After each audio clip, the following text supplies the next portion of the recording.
नमस्कार दोस्तों, स्वागत है आपका अपने YouTube चैनल में। आज हम बात करेंगे बेलपत्र की। आपने कभी सोचा है जिस साधारण से दिखने वाले बेलपत्र को हम हर सोमवार महादेव पर चढ़ाते हैं, उसके भीतर साक्षात शक्तियों का एक पूरा ब्रह्मांड बसता है। आखिर एक बेलपत्र के पत्तों में ऐसा क्या है कि उसे चढ़ाते ही महादेव का रौद्र रूप शांत हो जाता है? स्कंद पुराण में छुपा है वह रहस्य जो बताता है कि बेलपत्र कोई साधारण वनस्पति नहीं, बल्कि माता पार्वती के पसीने की बूंदों से जन्मा एक दिव्य कवच है। वीडियो के अंत तक बने रहना, क्योंकि आखिरी हिस्सा आपको बताएगा कि बेलपत्र के 3 पत्ते असल में किन 3 महाशक्तियों का प्रतीक हैं। अलौकिक गाथा का आरंभ होता है हिमाचल पर्वत से, जहां माता पार्वती कठिन तपस्या में लीन थी। तब की अग्नि इतनी प्रचंड थी कि उनके मस्तक से पसीने की कुछ बूंदें धरती की कोख में जा गिरी। उन्हीं दिव्य बूंदों के अंश से एक अद्भुत वृक्ष उत्पन्न हुआ, जिसे स्वयं माता पार्वती ने विलव वृक्ष का नाम दिया।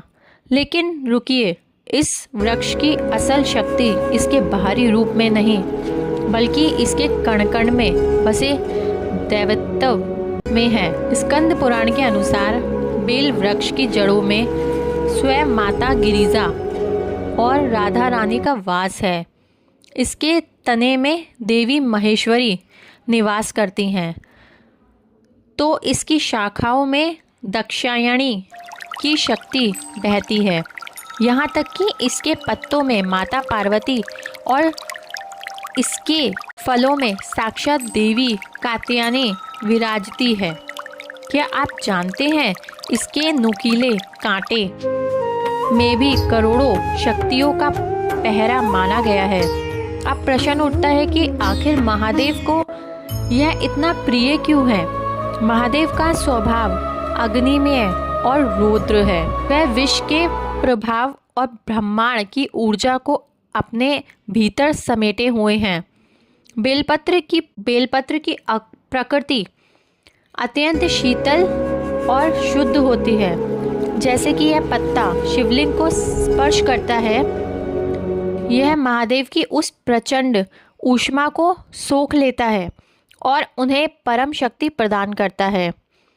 इसके साथ ही इसके 3 पत्ते कोई संयोग नहीं है। यह साक्षात महादेव के नेत्र, उनके त्रिशूल और सृष्टि के त्रिदेव ब्रह्मा विष्णु महेश के प्रतीक माने जाते हैं। शिव पुराण कहता है कि जो भी भक्त एक बेलपत्र भी श्रद्धा से अर्पित करता है, उसके 3 जन्मों के पाप ऐसे नष्ट हो जाते हैं जैसे अग्नि में तिनका। ये केवल एक पत्ता नहीं है, बल्कि भक्त के समर्पण का हस्ताक्षर है, जो अगली बार जब आप बेलपत्र तोड़ें या चढ़ाएं, तो याद रखें आप प्रकृति का एक अंश नहीं, बल्कि साक्षात शक्ति का स्वरूप महादेव को सौंप रहे हैं।